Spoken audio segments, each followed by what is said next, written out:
Tony Pike joins us from Brisbane to talk up the chances and also endless drama. Tony, Group 1 racing across the Tasman again. How excited are you? Yeah, look, it's a great time of year here in Queensland. Weather's fantastic, and look, it'd be great if we could pick up another Group 1 along the way. Yeah, did you celebrate the last one hard? No, a little bit crook that day. Actually, very early night, Hayden. Okay, it was a terrific performance. So when you reflect back, how do you assess it?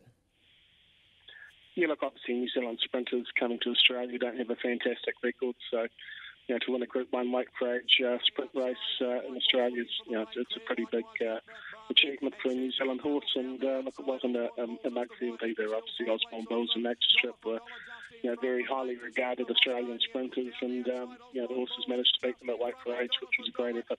I think it's just the manner of the win too, wasn't it, Tony? Just the way that he's just been so clinical in his finish. He was really courageous, taking a couple of gaps in the straight as well. He is a winner too, 8 of 15. How's he progressed since that run?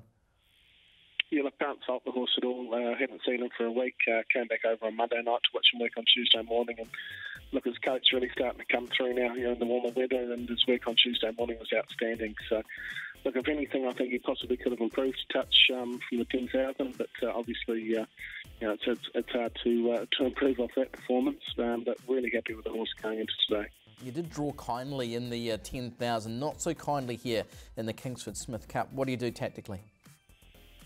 Yeah, look, much of an awkward draw. It looks like a little bit of speed that's going to come across from out wide. Obviously, dollar for dollar's drawn just outside him. He's likely to go forward. So, but Michael knows the horse well. He normally puts himself into the race reasonably easily. So, we'll probably look to just roll forward early, and if he can get some cover just in behind the speed, it'd be ideal. What do you expect from him today, Tony? But the field with a lot of depth. Obviously, probably hasn't got the 2 stars in it this time round, but a lot of very smart horses in it. If he can get any luck in the running, he's going to be right in the finish again. Okay, and of course you are in it two-handed. Endless Drama, our Easter Handicap winner. How's he done in Brisbane? Look, he's thrived over here, the old horse. Obviously, a change of environment probably did him good. Back in New Zealand, he was a nice winner of the Easter Handicap top weight, and to be fair, probably 1,600 metres is at the top end of his range distance-wise. He trialled really well here at Doomben on Tuesday, and look, if he had drawn a regional gate, I thought he was a base chance today, but he's going to need a lot of luck from out in the car park. Yeah, how do you play it tactically with him? Look, he's a lot better horse, ridden a touch quieter, so I think we're just going to have to go back until he can find some cover. Just switch them off, and look, if they go hard, then obviously Eagle Farmer can make up ground on. So, look, we'll just be looking for them to really hit the line hard, and that's going to set them up nicely for the Stradbroke in 2 weeks' time. Yeah, geez, it'd be some feat taking an ex-Australian horse back to Australia and picking up a Group 1, Tony. I think that would give you a fair amount of satisfaction. Yeah, look, obviously it would do. But he's an older horse, his form's well exposed, and he has come up just short in the past in races like this. But look, honestly, we couldn't get him going any better, and he looks fantastic, the old horse. So he'll run a cheeky race today, but as you say, it would be quite some achievement to go back and to pull off a Group 1 back over here with an ex-Australian. Well, it's some achievement having two chances in a Group 1 sprint race in Australia. So well done on that front. From here, will they both go on to the Stradbroke? What's your thinking there? Yeah, definitely. That's their main targets, both of them, obviously. Bostonian, he's picked up the 10,000 on the way through, so look, he's well ahead of the 8 ball already, but looks like a really nice race for both of them. Obviously, it's based on ratings, so they're both safely into the field, and look, it's a great race. It's an iconic race here in Queensland, and it'd be great to have 2 runners in it. Yeah, absolutely. Currently is an $8 favourite to Bostonian in that race. Could you have others? What's going on with the Everloyals and company that you've got over there as well? Yeah, look, Everloyal here won next week. We're going to apply blinkers in the Spear Chief Handicap. Intrigue, obviously, she'll run in the Queensland Oaks next Saturday. And, there's a few others that are just going to run through some of the ratings races here in the coming weeks. Okay, just on Intrigue before we let you go off the Australian horses, any chance she could back up into the Derby, just for, our punters who might be playing that Derby market? Look, definitely, as long as, obviously, we've got to get through the Oaks first, and if she runs well on the Oaks and pulls up well, my feeling is probably the filly's actually stronger than the Colts over here at this point in time. The Derby, it's probably not looking as strong as what the Oaks is. So as long as she runs well in the Queensland Oaks every chance. As long as she pulls up, she'll definitely back up.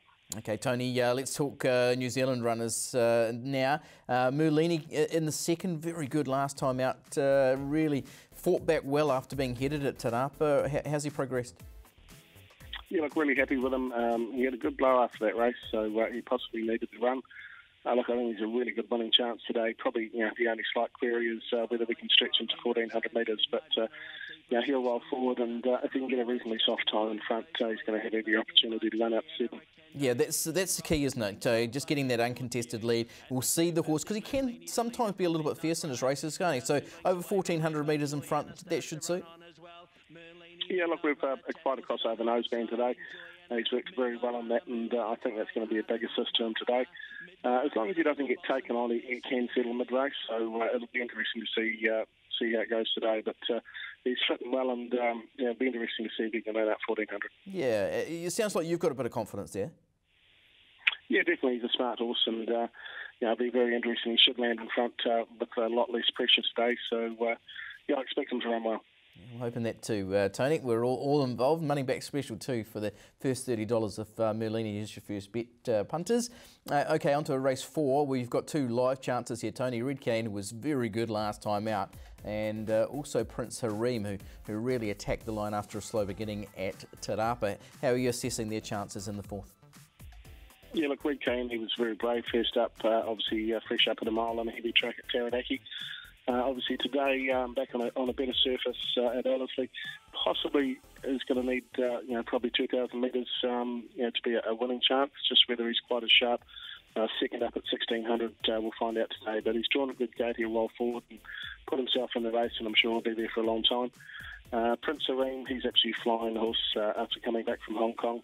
Much better gate. We've just scratched and waited for a better barrier today.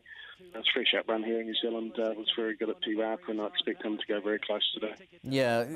What was the go at the start? Is it something he does normally, or was it just a one-off mishap, hopefully? Yeah, no, I think it was just a one-off thing. Donovan just called out, they were about to let the gates go. He sort of had his head halfway in the stall beside him, so he got away very awkwardly that day. But like in normal circumstances, I was expecting him to probably land about midfield in the running today, and if he can do that and get clear running in Australia, it should be hard to beat. Is he the better of your 2 chances? Probably at 1,600 metres, I'd say yes. Okay, good. Let's move you on to the stakes race, the Auckland Futurity, and you've got Sherwood Forest here, one who's won a couple of trials, but on race day, has been hitting the line, just hasn't been really in contention. Can you be a winning chance today, Tony? Yeah, I think he's a strong winning chance at big odds today. We really like this horse. He's going to make a lovely 3-year-old. Probably gave Donovan the wrong instructions at Ellerslie last start.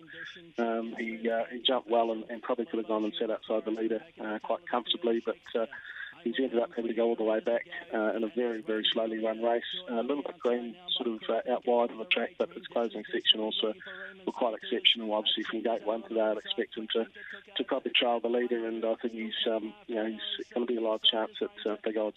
Okay, so you'll be really positive out of the gates. Look, he jumped and put himself there last start, so I don't think we need to be extremely positive out. I think, I'd say he's going to jump well, and he should just land relatively handy just in behind the speed, without having to do too much work. Okay, and in the 1,400 metres, is that his go now? Look, he ran out a mile after, obviously it was a fresh up run last start. I think he's going to make a nice staying 3-year-old. And probably the 1,400 metres today, he's had a good 4-week break between runs. Should be ideal. Okay, let's move you on to your final few runners. Walking By and Pink Graffiti in race 7. Yeah, Walking By, she's been ultra consistent right throughout the season. This will probably be her last run before heading to the paddock. She does have a liking for Ellerslie. All her best runs have been there. She'll just sort of pre-settle midfield or a touch further back, and she'll be hitting the line strongly. She always does. And look, she's always a good each-way bet. Pink Graffiti, she was a touch disappointing first up at Matamata. Possibly still a bit big in condition. She's drawn an awkward gate today. We'll probably have to go back and ride her a touch quietly from that wide barrier, but just looking for an improved performance going forward into the winter. Okay, and in the final event, the Faith, who's been pretty solid in recent starts. Yeah, hasn't had a lot of luck at all. Been plagued by wide gates, and she's got one again today, which is unfortunate. Applied the blinkers today, which I think will be a big assist. She has just tended to wander around a wee bit late in her races, so Obviously, we're going to have to probably ride her a bit quiet from that barrier draw again. If they go hard, I'm sure she'll be hitting the line really strongly late, especially with the blinkers supplied. Who's the one you're back in today at Ellerslie? Probably at the value Sherwood Forest, but I do like Prince Serene as well. Okay, excellent. Tony, I think you were in New Zealand for Bostonian's win in the Group 1 last time. I'm picking you in Brisbane and hopefully trackside for this Group 1.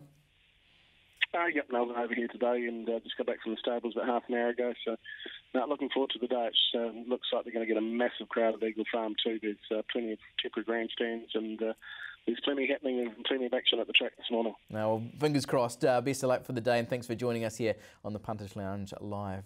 Tony Pike and with runners on both sides of the Tasman with real chances as well.